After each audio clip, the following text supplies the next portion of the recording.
சமையல் என்ன பண்ற பார்க்கலாம்.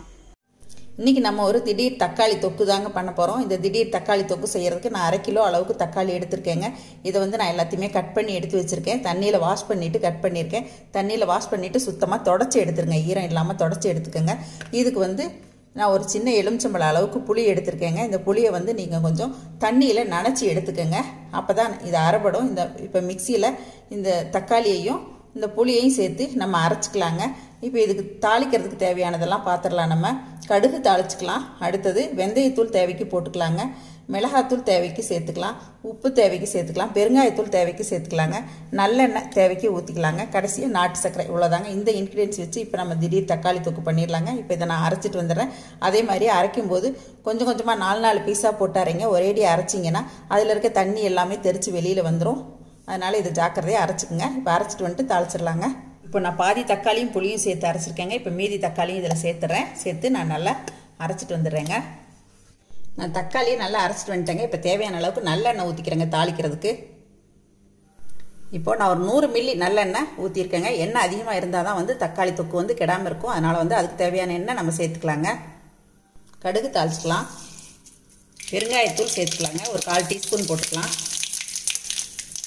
இப்போ நம்ம அரைச்சி வச்சுருக்க தக்காளி விழுது இதில் சேர்த்துடலாங்க. இப்போ இதில் கொஞ்சமாக வெந்தயத்தூளுங்க. கொஞ்சமாக ஒரு 4 சிட்டிகை அளவுக்கு மட்டும் சேருங்க. கசந்துரும். இப்போ காரத்துக்கு தேவையான அளவு தனி மிளகாத்தூள் சேர்த்துக்கலாங்க. நான் 1/2 கிலோவுக்கு ஒரு 4 டீஸ்பூன் அளவுக்கு சேர்க்குறேங்க. நீங்கள் காரம் தேவையான அளவுக்கு போட்டுக்குங்க. நம்ம கொதிக்கும் போது பத்தலைன்னா கூட பார்த்துட்டு போட்டுக்கலாம்.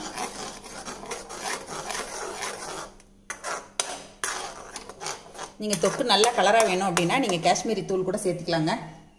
இப்போ இதில் கொஞ்சமாக காஷ்மீரி மிளகாத்தூள் சேர்த்துறேன். இதில் வந்து காரமே இருக்காது. உப்பு மட்டும் எப்பயுமே இந்த மாதிரி தொக்கெல்லாம் செய்யும்போது கடைசியாக சேர்த்துங்க. உப்பு சேர்த்திங்கன்னா சுற்றிலும் அப்படியே வெளியிலலாம் தெறிக்க ஆரம்பிச்சிரும் கொதிச்சு. இது நல்லா கொதிச்சு வரட்டுங்க. பார்க்கலாம். இடையில இடையில கிளறி விட்டுட்டே இருக்கலாம். இப்போ இது கொதிக்க ஆரம்பித்து ஒரு 5 நிமிஷம் ஆயிடுச்சுங்க. நான் வந்து கிட்டவே இருந்து இப்போ நான் வந்து அப்படியே கிளறி விட்டுக்கிட்டே தான் இருக்கேங்க.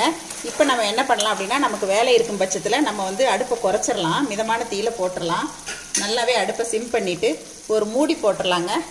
இடையில இடையில நம்ம பெரட்டி விட்டுட்டே இருப்போம். இப்போ மூடி போட்டு 10 நிமிஷத்துக்கு மேலே ஆச்சுங்க. நான் இடையில அப்பப்போ பெரட்டி விட்டுட்டே இருந்தேன். அடுப்பை வந்து குறைச்சே தான் வச்சுருந்தேன். இப்போ பாருங்கள் எண்ணெயெல்லாம் நல்லா பிரிஞ்சு வர ஆரம்பிச்சிருச்சு. இப்போ இந்த ஸ்டேஜில் இதுக்கு தேவையான உப்பு சேர்த்துடலாங்க. நம்ம இப்போ கல் உப்பு தான் சேர்த்துறேன். உப்பு சேர்த்ததுக்கப்புறம் இன்னும் கொஞ்சம் நல்லா சுண்டி வரணுங்க. நம்ம இந்த மாதிரி பெரட்டி விட்டுட்டே இருக்கணும். நீங்கள் உடனே யூஸ் பண்ணுற மாதிரி இருந்தால் இந்த அளவுக்கு பதத்துலேயே நீங்கள் எடுத்துடலாம். இதை வந்து நீங்கள் ஃப்ரிட்ஜுக்குள்ளே வச்சுட்டு ஒரு 15 நாள் வரைக்கும் யூஸ் பண்ணலாம். அந்த மாதிரி பண்ணுறதா இருந்தால் இன்னும் கொஞ்சம் நல்லா கெட்டியாக சுண்டி வரணுங்க. தக்காளி தொக்கு இந்த மாதிரி தொக்கு வெரைட்டிஸ்லாம் செய்யும்போது நீங்கள் வந்து கருவேப்பிலை சேர்க்காதீங்க.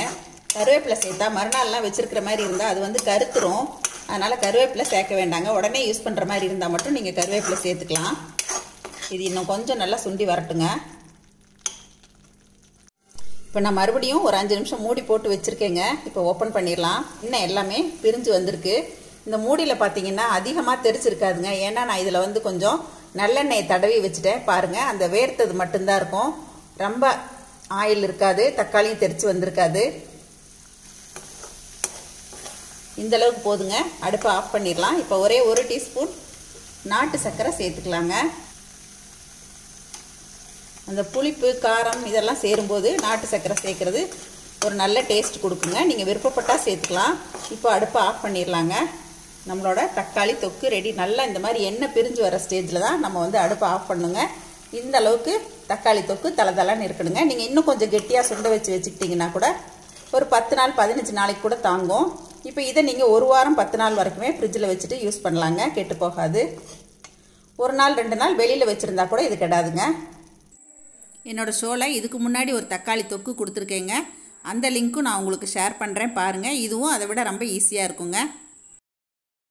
இந்த மாதிரி தக்காளி தொக்கெல்லாம் செய்யும்போது நீங்கள் வந்து தக்காளி வந்து நல்ல கலராக இருக்கிற மாதிரி பார்த்து வாங்கிக்கிங்க. அப்போ தான் வந்து தக்காளி தொக்கு நல்லா கலராக பார்க்குறதுக்கும் நல்லாயிருக்கும்.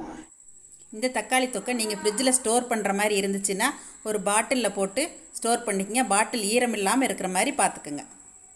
தக்காளி தொக்கு இட்லி தோசை சப்பாத்திக்கு மட்டும் இல்லாமல் கோதுமை தோசை ராகி தோசை எல்லாத்துக்குமே ரொம்ப மேட்சாக இருக்குங்க. தயிர் சாதத்துக்கும் அருமையாக இருக்கும்.